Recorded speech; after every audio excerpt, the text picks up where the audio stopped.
بسم اللہ الرحمن الرحیم۔ آپ حضرات کے سامنے نماز میں وسوسے کے تعلق سے کچھ باتیں عرض کر رہا ہوں۔ ایک نوجوان ہے جس نے سوال کیا ہے کہ مفتی صاحب، جب میں نماز میں ہوتا ہوں تو مجھے گندے خیالات آتے ہیں، دنیاوی خیالات بھی بہت آتے ہیں، یہی پتہ نہیں لگتا کہ نماز کی کتنی رکعتیں ہو چکی ہے، کتنی میں پڑھ چکا ہوں۔ اور جب ٹوائلٹ میں جاتا ہوں تو دینی خیالات آتے ہیں، جیسے کہ کبھی کوئی قرآن کی صورت یاد ہے تو دل ہی دل میں اس کو پڑھنے لگتا ہوں، کبھی کوئی حدیث یاد آ جاتی ہے۔ اس طریقے سے یعنی دینی خیالات آتے ہیں ٹوائلٹ میں اور نماز میں گندے۔ تو اس کی وجہ کیا ہے اور اس کا علاج کیا ہے، قرآن و سنت کی روشنی میں سمجھائی۔ تو دیکھیے، رسول اللہ صلی اللہ علیہ وسلم نے فرمایا کہ جب اذان پڑھی جاتی ہے، اذان کہی جاتی ہے، تو شیطان آواز کے ساتھ ریح خارج کرتا ہوا مقام روحہ تک پہنچ جاتا ہے، بھاگ جاتا ہے دور۔ اور جب اذان مکمل ہو جاتی ہے تو پھر واپس آتا ہے، اور جب اقامت کہی جاتی ہے تو پھر دور بھاگ جاتا ہے، اور دور جانے کے بعد جب اقامت پوری ہو جاتی ہے پھر آتا ہے، اور پھر وہ نمازی کے دل میں ایسے ایسے خیالات ڈالتا ہے جو نمازی کو نماز سے پہلے کہیں ان کا تصور بھی نہیں تھا، کچھ بھی اس کے دل میں کہیں سے کہیں تک بھی ان کا کوئی وجود نہیں تھا۔ تو ایسے ایسے خیالات ڈالتا ہے، اور پھر کہتا ہے یہ بات یاد کر، یہ بات یاد کر، یہ بات یاد کر، یہ بات یاد کر۔ اس طریقے سے اس کو دنیاوی خیالات میں ملوث کر دیتا ہے۔ اگر اللہ حفاظت فرمائے، کسی غیر محرم لڑکی کے تعلق سے خیالات آتے ہیں، کسی کو کسی طریقے سے، کسی کو اپنے کاروبار کے تعلق سے، کسی کو کسی طریقے سے، کوئی دنیا میں کسی اور چیز میں ملوث ہے نماز کی حالت میں، تو یہ صرف اور صرف شیطان کی طرف سے آتے ہیں۔ اب اس کا علاج کیا ہے؟ اس کا علاج یہ ہے کہ آپ جو ہے حتی الامکان یہ کوشش کرے کہ بھئی ان خیالوں کو جھٹکے۔ ایک ہے کہ ان میں کھو جانا، ایک ہے کہ آیا خیال اور اس کو جھٹک دیا۔ اس کو بولتے ہیں مجاہدہ۔ اس کو کیا بولتے ہیں؟ مجاہدہ۔ مجاہدہ کرے، یاد رکھے، مجاہدہ، نماز میں مجاہدہ بڑا ضروری ہے۔ اور یہ خیال کرے کہ میں اللہ کے سامنے کھڑا ہوں، اللہ مجھے دیکھ رہا ہے، میں اللہ کو دیکھ رہا ہوں۔ اس طریقے سے خیال کرے۔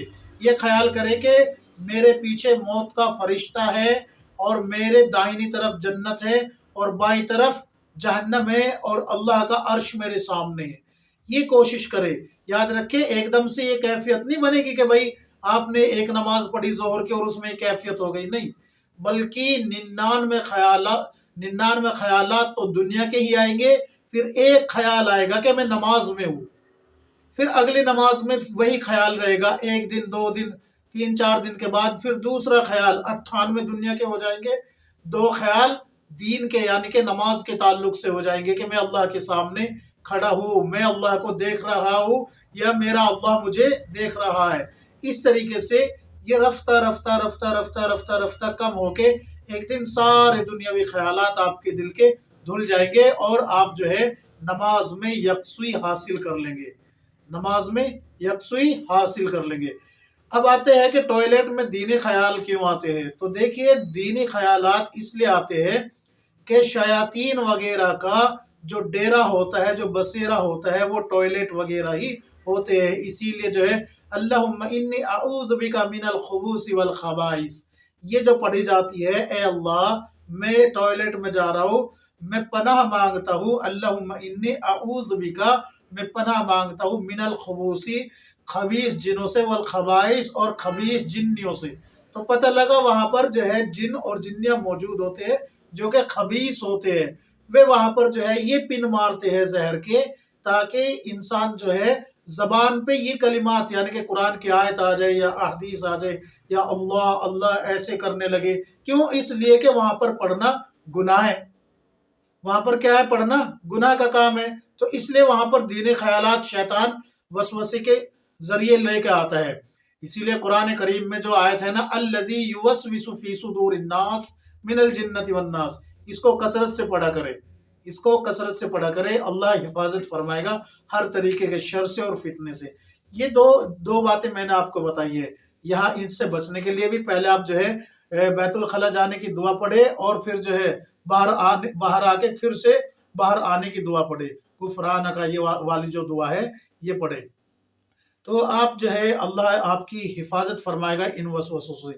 تو یہ شیطان کی طرف سے ہے، نماز میں دنیاوی خیالات آنا یہ بھی شیطانی وسوسہ ہے، اور ٹوائلٹ کے اندر دینی خیالات کا آنا یہ بھی شیطانی وسوسہ ہے۔ لہٰذا ان دونوں سے بچنے کا یہی طریقہ ہے کہ آپ جو ہے نماز میں خوشی اور خضوع پیدا کرے اور یکسوئی اختیار کرنے کی کوشش کرے، اور ٹوائلٹ میں جانے کی اور باہر آنے کی دعا کا اہتمام کرے، اور زبان پہ قابو رکھے، یعنی کہ زبان ٹوائلٹ میں نہ چلائے۔ اسی لیے عام حالت میں بھی بولنا مکروہ لکھا ہے علماء نے ٹوائلٹ میں، تو پھر وہاں قرآن کریم کی تلاوت یا احادیث پڑھنا یا ذکر اللہ کرنا تو یہ بذات خود گناہ کا کام ہے، اور شیطان وہاں گناہ پہ ابھار رہا ہے نہ کہ دین کی دعوت دے رہا ہے۔ اللہ تبارک و تعالی ہم سب کو قرآن و سنت کے مطابق زندگی گزارنے کی توفیق عطا فرمائے، آمین یا رب العالمین۔